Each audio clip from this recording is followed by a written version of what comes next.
I served on active duty as a JAG for 4 years, and let me be very clear, killing shipwreck survivors is a war crime. I think it's really important that as members of Congress who do have that oversight authority, get the correct information before making any judgments. Admiral Bradley made the correct decision to ultimately sink the boat and eliminate the threat. It was the right call. We have his back.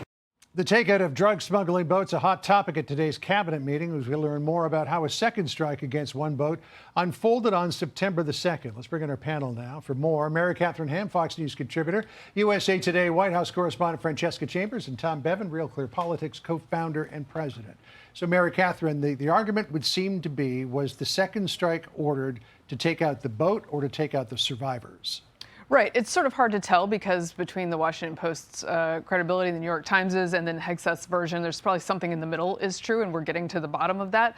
But look, I think today everybody was looking for whether there was trouble between Trump and Hegseth, and it seemed like they were quite happy to be sitting next to each other. I'm glad that Congress seems energetic about checking on this. These are serious allegations. This is life and death stuff. I do think there are legal questions here that need to be addressed seriously instead of by meme on X.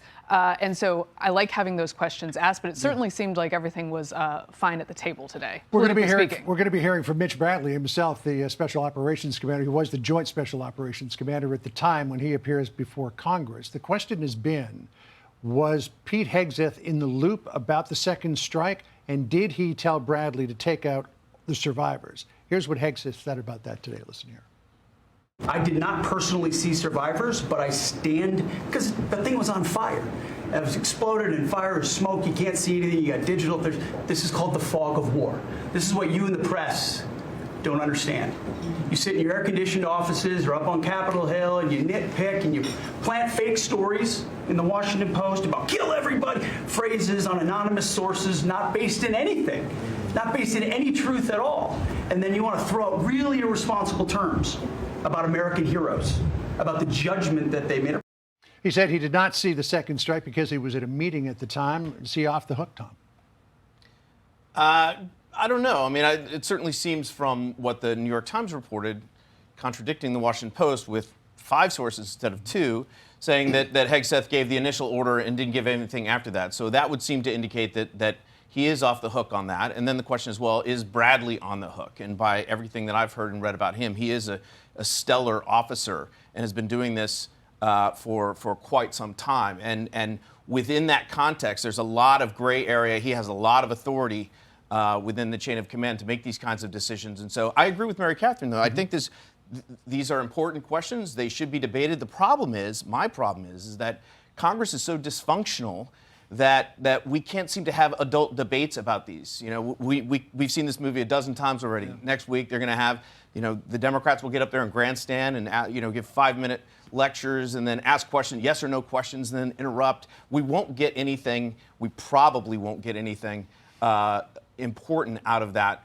unfortunately. That's just where we are. Sound bites. Yeah. So many sound bites. Francesca, you've been doing extensive reporting about this. What do you think's going on?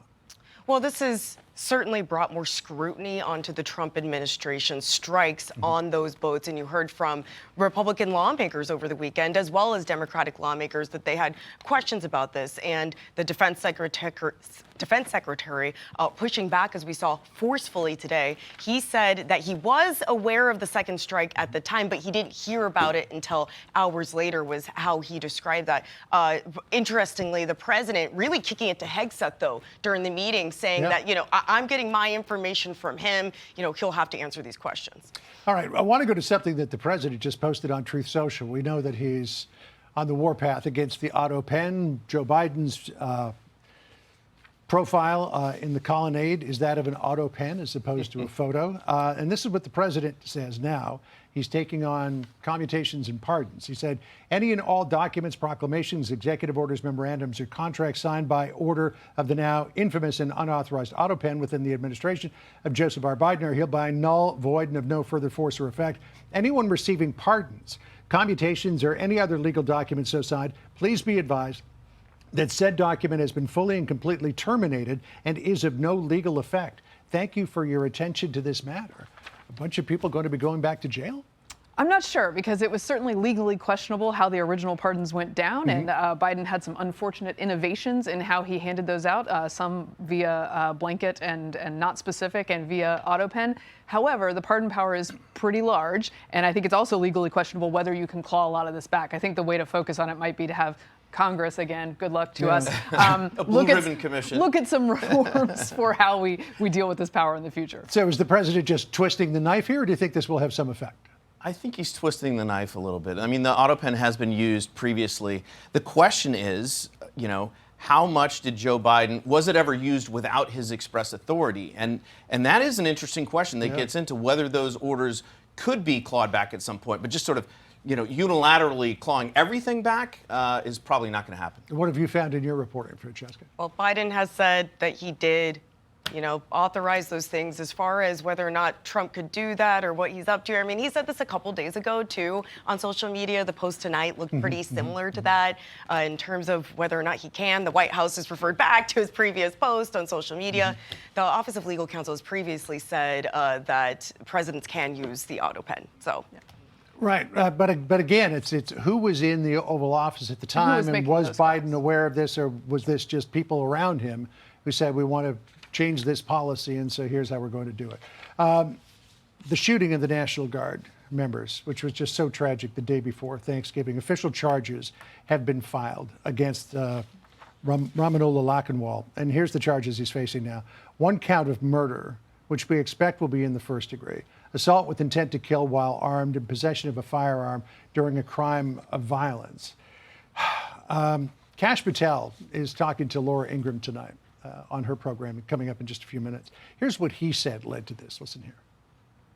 The problem with this case shows the emblematic failure of the Biden administration to vet anyone who came here from Afghanistan after the disastrous withdrawal. Zero. It's not like people were even partially vetted. They refused to do so. So it now falls to us in this administration to make sure we vet every single person that came in here legally or illegally or otherwise, and make sure there is no derogatory or criminal information or terrorist ties. And we are going to do that mission. Yeah, I remember, Tom, during the chaotic withdrawal from Afghanistan, the Biden administration assured us over and over and over again that every single one of those people who came out was thoroughly vetted. Right. This would appear to not be the case. Well, and you would think that because he worked for the CIA in Afghanistan, he was part of an operation there, a group, that he would have been vetted prior to coming in. But I think it points to the fact that the administration, the previous administration, let in so many people, not just across the border, but via refugee and asylum and temporary protected status, hundreds of thousands, millions of people. There's no way the government could have vetted all of those people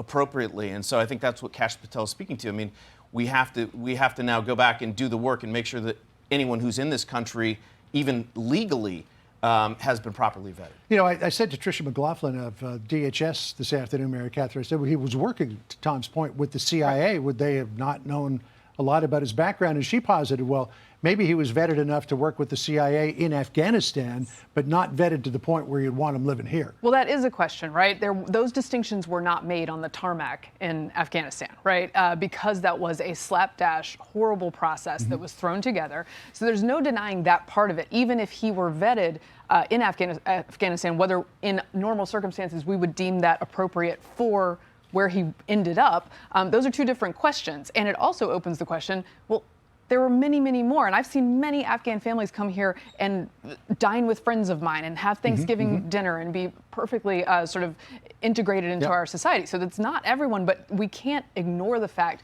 that there were oversights here for sure. You know, we had Lakhanwal. There was that guy in Fort Worth who was arrested for wanting to make a bomb to blow up a building in Fort Worth. How many other ticking time bombs are out there when 76,000 people came here in the course of 18 days? Well, speaking of DHS, Kristi Noem has now suggested that they're going to expand the president's travel ban from the 19 countries there was a full ban or partial restrictions on before. So I'll certainly be looking to see what additional countries they might add to that list and when they might do that. Right. I should say came out of Afghanistan in 17 or 18 days. Took them longer to get here. But they told us they were all vetted, but clearly not well enough. Thanks, folks. Good to see you tonight. Appreciate it. Hey, Sean Hannity here. Hey, click here to subscribe to Fox News YouTube page and catch our hottest interviews and most compelling analysis. You will not get it anywhere else.